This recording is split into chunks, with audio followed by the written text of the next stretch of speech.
Kozhikode medical കോളേജിലും പ്രതിസന്ധി. Medical കോളേജിലേക്കുള്ള മരുന്ന് വിതരണം നിലച്ചേക്കും. കോടികളുടെ കുടിശ്ശികയാണ് മരുന്ന് വിതരണക്കാർക്ക് നൽകാനുള്ളത്. പണം ലഭിച്ചില്ലെങ്കിൽ വിതരണം നിർത്തുമെന്നാണ് മുന്നറിയിപ്പ്. സർക്കാരിൽ നിന്ന് പണം ലഭിക്കാത്തത് കൊണ്ടാണ് കുടിശ്ശിക തീർക്കാത്തതെന്ന് മെഡിക്കൽ കോളേജിന്റെ വിശദീകരണം. പൂർണ്ണമായും നിർത്തേണ്ട സാഹചര്യമാണെന്ന് വെച്ചിട്ടുണ്ടെങ്കിൽ എൻ്റെ കയ്യിൽ 100 സാധനം ചോദിച്ചാൽ 1-2 സാധനം കൊടുക്കാൻ എൻ്റെ കയ്യിൽ സ്റ്റോക്കുള്ളൂ. ഒരു സ്ഥാപനത്തിൽ നിന്ന് എനിക്ക് കിട്ടാനുള്ള ഒരു വലിയ എമൗണ്ട് കിട്ടിയപ്പോൾ ആ പൈസ വെച്ചിട്ട് വീണ്ടും ചെയ്തു. അന്ന് എനിക്ക് 3 കോടി രൂപ കിട്ടാണ്ടായിരുന്നത്. ഇന്നിപ്പോൾ അത് 4.85 3 കോടി ചെല്ലാനുണ്ട്. നമ്മളെ നാട്ടിലെ അവസ്ഥ ആലോചിക്കാൻ നിങ്ങൾ. കേരളത്തിലെ അവസ്ഥയാണിത്. കോഴിക്കോട് മെഡിക്കൽ കോളേജിൽ മരുന്നില്ല, മാവേലി സ്റ്റോറിൽ സാധനമല്ല, റേഷൻ പീടികയിൽ അരിയില്ല. സർക്കാരിന് എന്താ വേണ്ടത്? ഏത് സർക്കാരായാലും. എന്നാലും കുറെ ജനങ്ങൾ പറയും സർക്കാരിന്റെ ഭരണനേട്ടം ഭയങ്കരമാണ്. എന്ത് ഭരണനേട്ടം? അല്ല, ജനങ്ങൾക്ക് ആവശ്യമുള്ള സാധനമാണ് മരുന്ന്, ഭക്ഷണം. അതില്ല. ഇപ്പൊ ഒരു പുതിയ വിവാദം എന്താണ്? സുംബ ഡാൻസോ? സുംബ ഡാൻസ് കളിപ്പിച്ചോളി, അതിനൊന്നും കുഴപ്പമില്ല. ആദ്യം ചെയ്യണമെന്ന് വെച്ചാൽ ആ മക്കൾക്ക് ഈ കോളേജിൽ മരുന്ന്, മാവേലി സ്റ്റോറിൽ സാധനം, റേഷൻ പീടികയിൽ അരി, ഇതൊക്കെ ആദ്യം റെഡിയാക്കി എന്നിട്ട് നമ്മൾ സുംബ ഡാൻസ് കളിപ്പിക്കാം. പിന്നെ സുംബ ഡാൻസ് മക്കൾ മാത്രം കളിച്ചാൽ പോരാ, മാസ്റ്റർമാരും കളിക്കട്ടെ. ഓൽക്കെന്താ കളിക്കാൻ പറ്റൂലേ? ആദ്യം മാസ്റ്റർമാർ കളിക്കട്ടെ, എന്നിട്ട് ഓലതൊക്കെ ഒന്ന് ഉഷാറാട്ടെ, എന്നിട്ടല്ലേ മക്കളെ കളിപ്പിക്കണ്ടേ. പിന്നെ വിദ്യാഭ്യാസ മന്ത്രി പറഞ്ഞെന്താ വെച്ചാൽ ഞങ്ങൾ പറയും, നിങ്ങൾ അംഗീകരിച്ചാൽ മതി, ശമ്പളം ഞങ്ങളല്ല തരുന്നത്, നിങ്ങളെ പേരേന്ന് എടുത്തിട്ടല്ല ശമ്പളം കൊടുക്കണേ. ഇതേ പാർട്ടി നോക്കേണ്ട ആവശ്യമൊന്നുമില്ല. ഇനിയിപ്പോ UDF ഭരിക്കണമെങ്കിൽ ഞാൻ ഇതേമാതിരി പറയും. ജനങ്ങളെ വിഷയം ഉണ്ടല്ലോ, ജനങ്ങൾക്ക് ബുദ്ധിമുട്ടാണ് വിഷയത്തിൽ നമ്മൾ പ്രതികരിക്കുന്ന വേണം. നിങ്ങൾ ആലോചിച്ച് നോക്കിയാണ്, ഇന്നാളായിട്ട് പറഞ്ഞിട്ട് 200 കോടി എടുത്തിട്ട് മെസ്സിനെ കൊണ്ടുവരണം.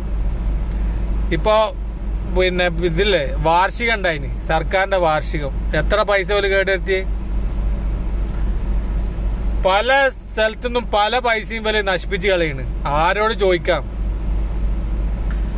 അതേമാതിരി മന്ത്രിമാരും MLA-മാരൊക്കെ സെക്രട്ടേറിയറ്റിൽ പോയിട്ട് സുംബ ഡാൻസ് കളിക്കി. നിങ്ങളെ തടിയൊക്കെ ഒന്ന് ഇളകട്ടെ. ഇത് നിങ്ങൾക്ക് തോന്നിയോടത്ത് പോവുക, ആൾക്കാരെ നീതി പണം എടുത്തിട്ട് വണ്ടി വാങ്ങുക, അതിൽ കൊടി കുത്തുക, അതിൽ എണ്ണ അടിക്കുക, പറക്കന്നെ. പാവപ്പെട്ട ജനങ്ങൾക്ക് ചെയ്തു കൊടുക്കാമല്ലോ, ഒന്നും ചെയ്തു കൊടുക്കാണ്ട് നിങ്ങൾ ഈ ചെയ്യണതൊക്കെ. എന്നിട്ട് ഇപ്പോഴും പറയാ തുടർ ഭരണം ഉണ്ടാവും.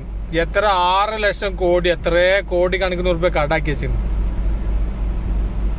ഇനി ആൾക്കാർ പറയാ തുടർ ഭരണം കൊടുക്കണം. ഞാൻ പറയണെന്താ വെച്ചാൽ ഏത് പാർട്ടിക്കായാലും 5 കൊല്ലം കൊടുക്കുക, അതിൽ കൂടുതൽ കൊടുക്കരുത്. ആ പാർട്ടി നോക്കേണ്ട ആവശ്യമൊന്നുമില്ല. പാർട്ടി പറഞ്ഞിട്ട് ഇങ്ങനെ ചാവുമ്പോ എന്താ വെച്ചാല് നമ്മൾ പട്ടിണി കിടന്ന് ചാവും സാധാരണക്കാരന്. മെഡിക്കൽ കോളേജിലാണ് 4 കോടി ഒരുത്തിന് കൊടുക്കാല്ലേ. ആ കോളേജിൽ എത്ര സ്ഥലത്ത് നിന്ന് ആൾക്കാർ വരുന്നുണ്ട്. വയനാട് ജില്ലയിൽ നിന്ന് ഒരുവിധ ആൾക്കാരൊക്കെ വരുന്നുണ്ട്, മലപ്പുറം ജില്ല, അവിടെയൊക്കെ വരുന്ന സാധാരണപ്പെട്ട മനുഷ്യനാണ്. ഓൽക്ക് മരുന്നില്ല, ഓലെന്താ ചെയ്യല്? നിങ്ങൾ പറയും. ഒരു ഗതിയില്ലായിട്ടാണ് സർക്കാരിനെ സമീപിക്കുക, സർക്കാർ ഹോസ്പിറ്റലിൽ പോയല്. സർക്കാർ എന്ന് പറഞ്ഞാല് നിങ്ങളെ പോക്കറ്റിൽ നിന്ന് എടുത്തിട്ടൊന്നല്ല, നീതിപ്പണം എടുത്തിട്ടാണ് നിങ്ങളിതൊക്കെ ചെലവാക്കേണ്ടത്. ആദ്യം അതൊക്കെ ക്ലിയർ ആക്കി. പിന്നെ സുംബ ഡാൻസ് കളിക്കണതിന് എനിക്ക് കുഴപ്പമൊന്നുമില്ല. സുംബ ഡാൻസ് കളിച്ചിട്ട് കുട്ടിയൊക്കെ വരുന്നില്ല. പക്ഷെ അതൊക്കെ എന്താ വെച്ചാൽ അതിനൊക്കെ ഓരോ മാനദണ്ഡങ്ങളും കാര്യങ്ങളൊക്കെ ഉണ്ട്. അതൊക്കെ മാനിച്ചിട്ട് സുംബ ഡാൻസ് എന്തോ കളിച്ചോളി. ആദ്യം ഈ കളിപ്പിക്കുന്ന കുട്ടികളെ വീട്ടിലെ അച്ഛനമ്മമാർക്ക് സുഖമില്ലാത്തവരുണ്ടാവും, മക്കൾക്ക് സുഖമില്ലാത്ത ഓർക്കുള്ള മരുന്ന് മാവേലി സ്റ്റോറിൽ നമ്മളെന്താ വെച്ചാൽ വില കൂടുന്ന സമയത്തൊക്കെ നമ്മൾ മാവേലി സ്റ്റോറിനെ ആശ്രയിക്കലുണ്ടായി. ഇപ്പൊ അവിടെ ചെന്താ ഒന്നുമില്ല. അവിടെ ഇരിക്കുന്ന ആൾക്ക് ശമ്പളം കൊടുക്കുന്നുണ്ട്. പിന്നെ കുറെ ഉദ്യോഗസ്ഥന്മാരുണ്ട്. നിങ്ങളൊക്കെ രാവിലെ എണീച്ചിട്ട് സുംബ ഡാൻസ് കളിക്കി, അപ്പോഴേ കേരളം ഒന്ന് ഉഷാറാകുള്ളൂ. അല്ലാണ്ട് മക്കൾ സ്കൂളിൽ പോണ മക്കളെങ്ങനെ നിർബന്ധിച്ച് കളിപ്പിച്ചോണ്ട് വലിയ കാര്യമൊന്നുമില്ല. മാസ്റ്റർമാരും കൂട്ടത്തിൽ കളിക്കി. പിന്നെ മഴക്കാലാണ് വരുന്നത്. ഒരുപാട് സ്കൂളിൽ സുംബ ഡാൻസ് കളിക്കാനുള്ള സൗകര്യം കാര്യങ്ങളൊന്നുമില്ല. അതൊക്കെ കൊണ്ടുവരിങ്ങൾ ആദ്യം. മഴക്കാലത്ത് പറയേണ്ടത് സ്കൂളിൽ വന്നാൽ ഞങ്ങളെ സംരക്ഷണത്തിലാണ് മക്കൾ എന്ന്. മഴത്തെ നിങ്ങൾ സുംബ ഡാൻസ് കളിപ്പിക്കുക. ഞാൻ ആലോചിക്കുക, കുറെ ജനങ്ങൾ ഇപ്പോഴും നമ്മളെന്തെങ്കിലും വീഡിയോ ഒക്കെ ചെയ്യുമ്പോൾ ഓരോ പാർട്ടിന്റെ ആൾക്കാർ കമന്റ് ചെയ്തിടണം, അനക്കെന്താടാ, അനക്ക് എന്റെ പണി എടുത്തുകൂടെ എന്നൊക്കെ. എന്തെങ്കിലും വരെങ്ങൊന്നും നേരം വെളുത്തിട്ടില്ലേ? തുടർ ഭരണം കൊടുക്കി, ഇനിയും കൊടുക്കി. ഒരു ഗതിയും പരഗതി ഉണ്ടാവില്ല. ഇതിൽ ആർക്ക് മെച്ചം? വലിയ വലിയ പൈസക്കാർക്ക് മെച്ചം. പിന്നെ MLA-മാര് MP-മാര് എല്ലാ പാർട്ടിന്റെയും ഓൽക്കന്നെ. വേറെന്താ കുഴപ്പം? ഓൾക്ക് ഇനി എത്ര വില കൂടിയാലെന്താ, അരിക്ക് വില കൂടിയാലെന്താ, സാധനത്തിന് വില കൂടിയാലെന്താ, വെളിച്ചെണ്ണക്ക് വില കൂടിയാലെന്താ, നമ്മളെ നീതിപ്പാണം എടുത്തിട്ട് ഓൾക്ക് എന്താ ഓലെ വീട്ടിലും കാര്യങ്ങളും ചെലവും, മുഖ്യമന്ത്രിക്ക് ഇത്ര, MLA-മാർക്ക് ഇത്ര, 2 കൊല്ലം MLA ആയി കഴിഞ്ഞാൽ പിന്നെ ഓൻ്റെ ജീവിതകാലം മുഴുവൻ പെൻഷന്. ഇത് ശരിക്കും PSC പരീക്ഷ എഴുതിയിട്ട് അതിൽ പാസ്സായ ആൾക്കാരെയാണ് എന്ത് ചെയ്യേണ്ടത്, MLA സ്ഥാനത്തൊക്കെ നിർത്തണം. പല വിചാരം നമ്മളൊക്കെ ഓലൊക്കെ ഒരു നമ്മളൊക്കെ ഇതുണ്ടല്ലോ ഔദാര്യം, അതേമാതിരി വോട്ട് ചെയ്ത് ജയിപ്പിച്ച ആൾക്കാരോട് ഓൽക്കൊക്കെ. അപ്പൊ നമ്മളൊക്കെ എന്താ ചിന്തിക്കണതല്ല, പ്രതികരിക്കേണ്ടവർക്ക് പ്രതികരിക്കന്നെ വേണം. അത് പാർട്ടി നോക്കിയിട്ട് കാര്യമല്ല. ആകെ മനുഷ്യന് നിത്യോപയോഗ സാധനമായിട്ട് കാണുന്നതും മരുന്ന്, അരി, പച്ചക്കറി സാധനങ്ങളൊക്കെ.